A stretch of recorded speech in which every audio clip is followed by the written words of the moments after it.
But right now we're going to talk about something slightly different because Sam Packer is with us here from the Taxpayers Alliance and he wants to talk about Sadiq Khan because apparently Sadiq Khan spent an awful lot of money on some art. Sam, a very good morning to you. Morning, Mike. Thanks very much for having me on. Not at all. Nice to talk to you. Tell us the story first of all. Where to begin? But this one in particular refers to the doubling of City Hall's culture budget during Sadiq Khan's time as mayor. Yeah. And then within that in particular, the new London Borough of Culture Award that the mayor's set up, which essentially gives £1.35 million to individual boroughs, who then themselves put in several £million to set up what they refer to as a cultural year, where they come up with all sorts of different events. And essentially our view, and I'm sure the view of many listeners, is this is not the kind of key frontline services that soaring council tax rates are meant to pay for. No, quite. Well, one of the things that people have become very fed up with Sadiq Khan over is his handling of Transport for London, because what happened more than 2 weeks ago now was that he put everything on a weekend schedule, which meant that more and more people were getting onto fewer and fewer trains, meaning the trains were more and more busy and congested with people standing up against each other. Absolutely, and I think what we need to remember is in all local government, they need to prioritise funding. So the mayor has increased his precept, the amount of council tax he charges, by 3.6% this year. It was a stunning 9% last year.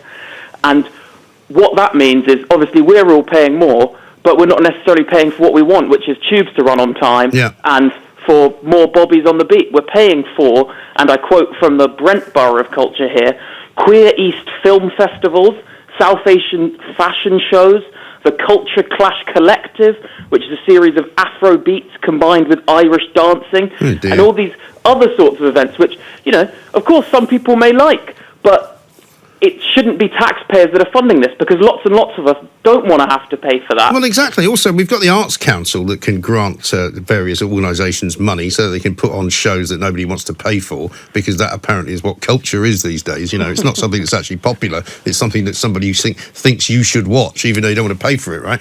But the mayor's office should not be getting involved in that, because it has no remit, really, does it?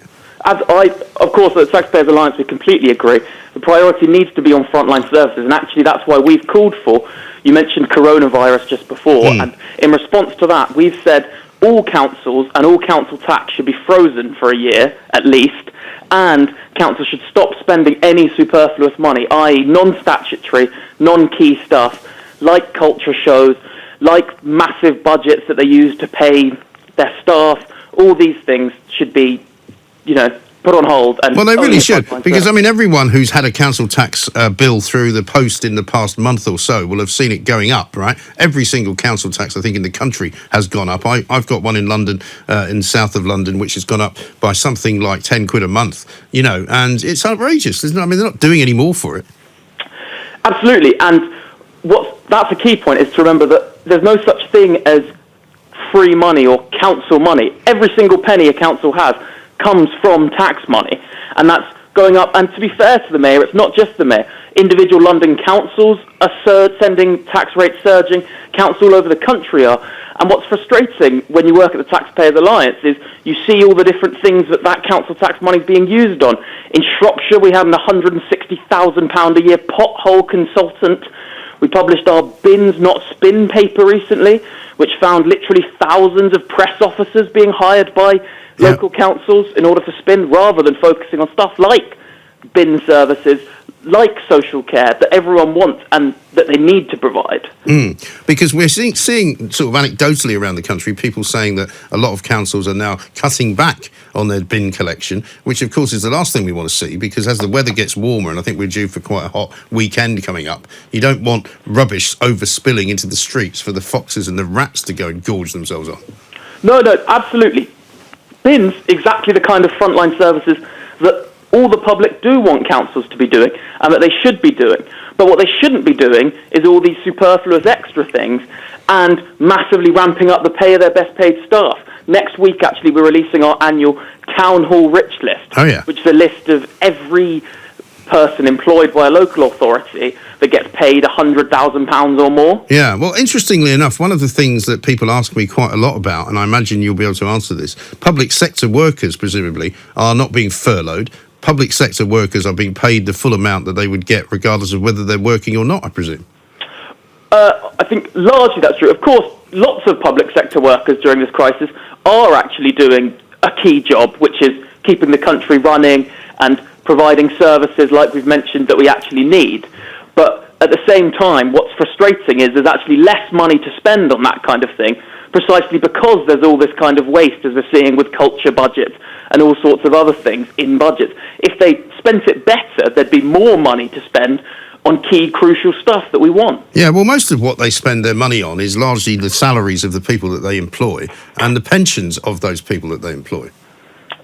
Yeah, that's certainly true. That's a huge proportion of it. And again, we produce a list each year of the major public sector pensions and, the degree to which taxpayers are funding these people. Yeah, absolutely right. As far as the actual general hole, I know you didn't come on to talk about this, but I'm just going to ask you anyway. The general hole in the public purse, which is going to be there after the coronavirus pandemic has passed, which will be hopefully at some point before the end of this year. What's your view on whether they're going to have to raise taxes? Because we had a question, Charlotte Ivers asked this question to Michael Gove the other day, our political correspondent, and didn't really get a straight answer. I mean, they're going to have to be very careful about how they do that. That's certainly true. Of course, we would say the tax rise is the last thing that the public are going to need, especially with people potentially coming off the back of having been furloughed or being put on pause in their jobs. Yeah. With the economic squeeze. The last thing people are going to need is further squeezes on their household budgets with tax cuts. But almost fortunately, I say fortunately in an odd way because it's unfortunate, but the amount of waste that there is in government spending and the amount of unnecessary spending actually means that in order to sort the public finances, it will be difficult and there will be some pain. But by and large, there's lots and lots of waste that can go, and that can be the focus of where we try and make the savings once this crisis is averted. Absolutely. Sam, thanks very much indeed. Sam Packer from the Taxpayers Alliance there on the horrendous story about Sadiq Khan spending millions and millions and millions of pounds on this kind of woke art